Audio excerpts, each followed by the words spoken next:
안녕하세요. 절대갑TV의 명품 PD 한PD입니다. 자, 오늘 이 시간은 Nobody know, 아무도 모른다. 그러나 기회는 다가오고 있다. 라는 주제를 가지고 한번 이야기해 보겠습니다. 편안하게 들으시면 됩니다. 저도 편안하게 이야기하겠습니다. 최근에 주식시장이 폭락을 하였죠. 폭락한 배경에 대해서는 구구절절 이야기하지 않겠습니다. 이미 여러분들이 다 아실 거니까. 그리고 여러 전문가들이 많은 이야기들을 쏟아내고 있습니다. 자, 이런 시장은 아주 단순하게 보셔야 됩니다. 복잡하게 보시면 10년 만에 한 번 오는 기회를 놓칠 수 있다는 거죠. 자, 여러분, 2008년도에 금융위기가 왔을 때 대한민국 주식이 2200에서 제 기억으로는 800대까지 왔습니다. 자, 그래서 급반등을 하였죠.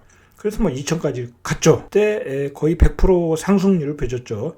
그때 제 기억으로는 가장 셌던 주식이 바로 삼성중공업이었습니다. 거의 13만원 가던 게 제 기억으로는 만 원 정도, 만 얼마까지 왔던 것 같아요. 자, 그러니까 삼성중공업이 가장 반등을 크게 했던 기억이 있습니다. 물론 더블이 나왔죠. 반등해가지고. 자, 여러분, 이러한 폭락장이 지금 또다시 왔다는 거죠. 한 10년 만에. 10년이 넘었죠. 자, 이런 기회는 한 10년에 한 번씩 온다. 자, 그럼 이런 기회를 놓치면 안 되겠죠. 놓치면 안 되는 겁니다. 자, 기회는 다가오고 있다. 요즘 최근에 과연 이 폭락시장의 정체가 무엇이냐? 무엇 때문에 도대체 외국인들이 팔으면서 현금화시켜서 달러로 빼가지고 나가느냐?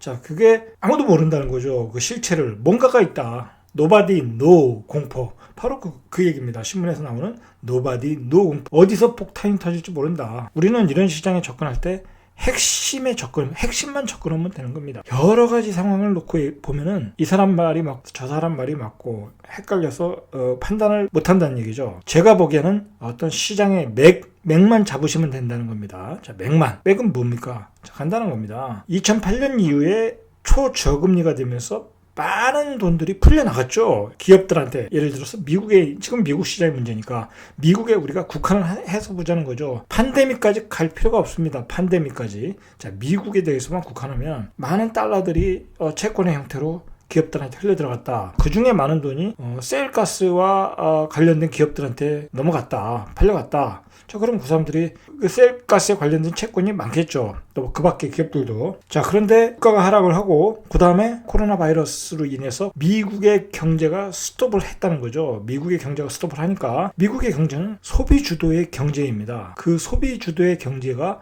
경제의 비율이 한 70%라고 합니다. 70%라고 합니다. 자, 미국에서 프로야구 경기가 안 열리고 NBA 농구가 안 열리고 미국의 프로 스포츠들이 안 열리면 미국의 경제는 그냥 스톱하는 겁니다. 방송도 할 수 없는 거 아닙니까? 인터넷 쇼핑밖에 없는 거죠. 자, 그렇게 해서 미국의 경제가 돌아가지 않는다.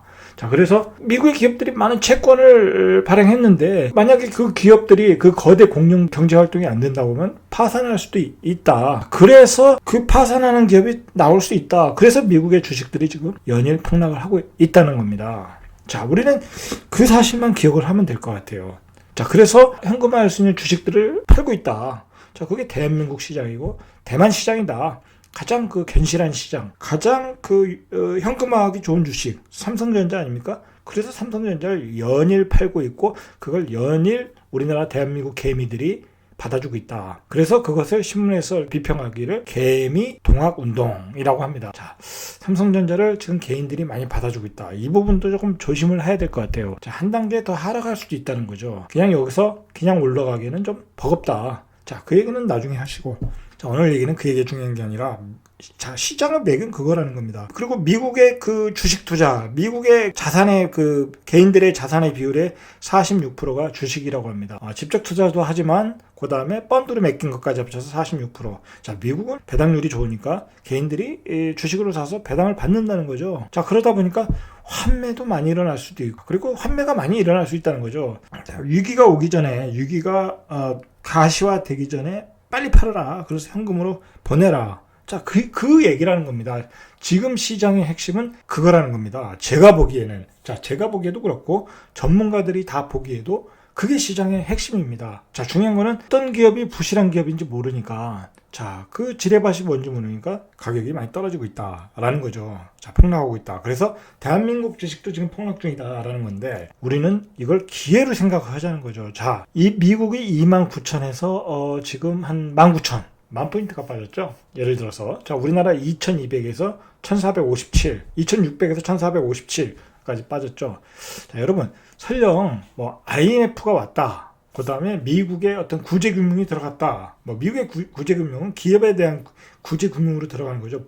부실한 회사에 어떤 그 유동성을 공급해줘서 자 들어갔다.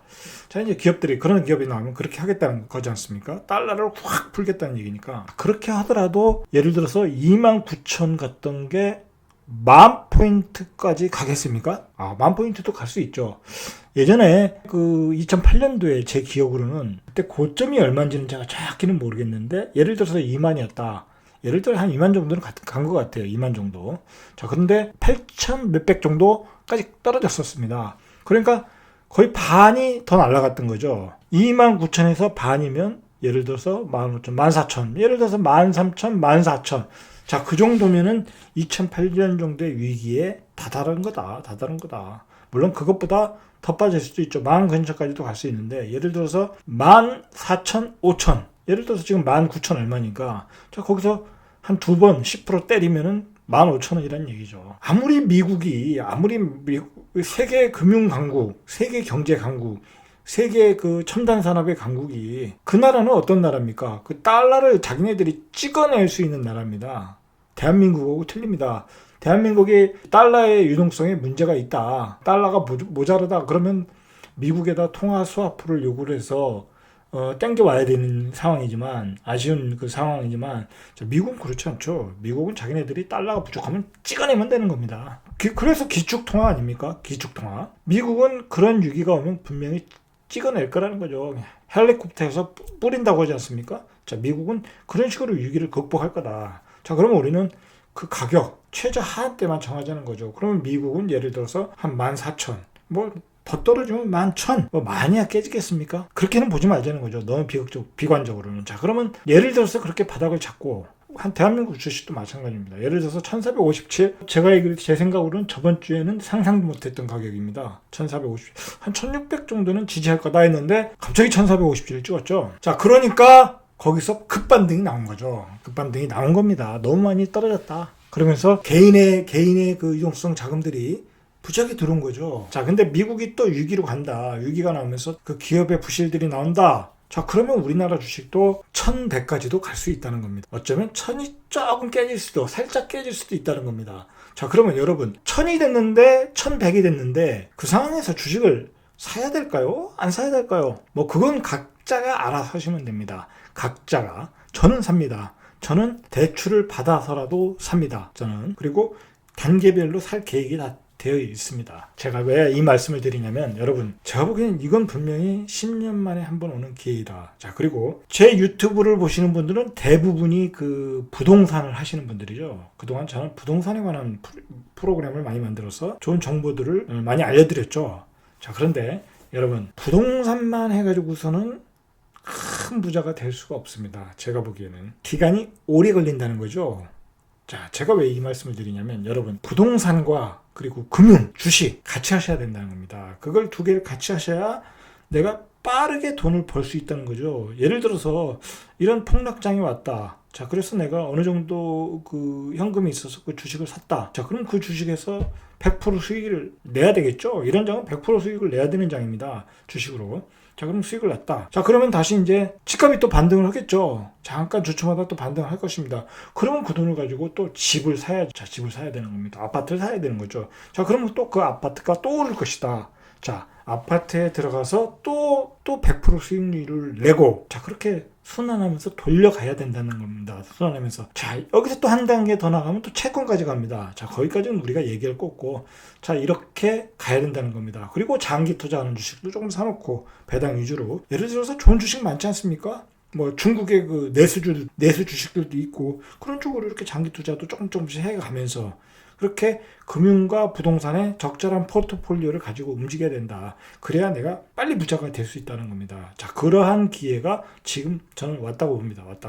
자, 이러한 기회를 우리는 이번에 분명히 살려야 된다. 자, 근데 그러면 어떻게 저점을 잡아 갈 것이냐? 자, 그것은 제가 지금 말씀드렸지 않습니까? 단순하게 봐라. 노가 아니라 지금 미국은 그동안 너무 많은 달러를 풀어댔다. 그 달러의 힘으로 많은 대출을 받아서 호황기를 누렸다. 미국은 그 호황기를 누리다 보니까 미국의 주식이 적정가를 넘어서 어느 정도 거품이 있었는데 거기에 코로나 위기와 유가 하락이 트리거가 됐다. 자, 근데 코로나 위기는 우리가 알다시피 전에도 경험하지 못했던 그러한 위기다. 모든 경제를 스톱시키는, 모든 경제 주체들이 움직일 수 없도록 만들어 놨다. 자, 그러다 보니까 그 충격이 단기적으로 크다. 자, 그래서 미국의 부실 채권이 많이 생길 것 같다. 자, 그래서 급락을 하고 있다. 자, 그렇지만 우리는 주가 지수의 어떤 그 하락폭을 잡자.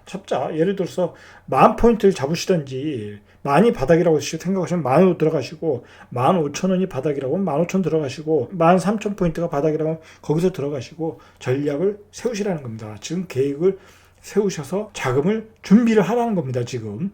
자, 이럴 때 현금이 있는 사람이 바로 워너비가 되는 거죠. 워너비. 이럴 땐 현금 있는 사람이 워너비다. 그리고 레버리지를 이용할 수 있는 사람, 건전한 레버리지를 이용할 수 있는 사람이 또 워너비다. 여러분 생각해 보십시오. 자, 레버리지도 절대로 그 주식을 담보로 한 레버리지를 쓰면 안 된다. 예를 들어서 내가 바닥이라고 샀는데 또 떨어질 수 있지 않습니까? 요즘 떨어지면 장난 아니니까. 그러면 반대 매매가 나가서 심리적으로 안정이 안 된다는 거죠. 자, 레버리지는 여러 가지가 있다. 예를 들어서 마이너스 통장도 있고, 내가 예금 들었던 것을 담보로 해서 대출 받을 수도 있고, 예를 들어서 주담보에 여유가 있으면 주택을 담보로 받아 살 수도 있고, 토지가 있으면 토지에서 담보로 할 수 있고, 보험에 들어놓은 금액에 어떤 만기가 된 게 있으면 대안대출이라고 그러나요? 대안대출이 맞겠죠? 자, 그걸 가지고 와서 또 하시면 된다는 겁니다. 자, 제가 그렇게 하라는 것은 초보자들보러 하라는 얘기는 아닙니다. 어느 정도 그 수준이 되시는 분들, 시장을 읽을 수 있는 분들, 저도 그렇게 지금 준비 중이고, 제가 이 시장을 보면서 느끼는 것은 뭐냐면, 이런 시장이 오면 가난한 사람은 더 가난해지고, 금융주식이 뛰어나고 레버리지를 이용할 수 있는 사람은 더 부자가 될 수밖에 없구나. 양극화는 더 발생할 것이다. 2008년도에 우리가 외환위기 때 그 이후에 양극화가 엄청나게 나오지 않았습니까? 그래서 나온 게 뭡니까? 그동안의 신자유주의에 대해서 비판적인 시각으로 봤죠. 양극화가 너무 심했다. 자, 그게 이제 나타난 게 강남의 아파트 아닙니까? 강남의 아파트에 30억 갔던 게, 강남의 아파트에 사는 사람들이 부자들 아닙니까? 부자들. 자, 그 사람들이 생각보다 많은 돈을 가지고 있다는 겁니다. 우리 그 일반인들이 생각하는 것보다 많은 돈을 가지고 있다. 자, 그 사람들이 얼마나 많은 돈을 어떤 과정을 통해서 그런 부를 가져갔겠습니까? 자, 바로 그 2008년 이후에, 금융위기 이후에 그런 양극화 현상 속에서 그 부자들은 많은 부를 획득했다는 거죠. 자, 마찬가지입니다. 이번에, 자, 이러한 위기는 또 다른 양극화를 불러올 것이다. 라는 겁니다. 자, 벌써 부자들은 현금이 많으니까 벌써 들어가고 있는 거죠. 최근에 이제 그런 얘기를 하죠. 삼성전자를 개미들이 많이 산다. 돈 많은 그 큰 손들 많이 사고 있습니다. 자, 예를 들어서 내가 한 50억을 가지고 있다. 그러면 벌써 한 10억은 들어가 있어야죠. 또 떨어지면 또 10억 사고, 또 떨어지면 10억 사고. 자, 그런 식으로 사고 있다는 거죠. 그 사람들이 왜 그런 걸 모르겠습니까? 아마 양극화는 벌어질 것이다. 자, 근데 그렇게 보시고요. 그 다음에 주식시장은 여기까지 이야기를 해드리고요. 그 다음에 부동산 시장. 자, 부동산 시장도 마찬가지입니다.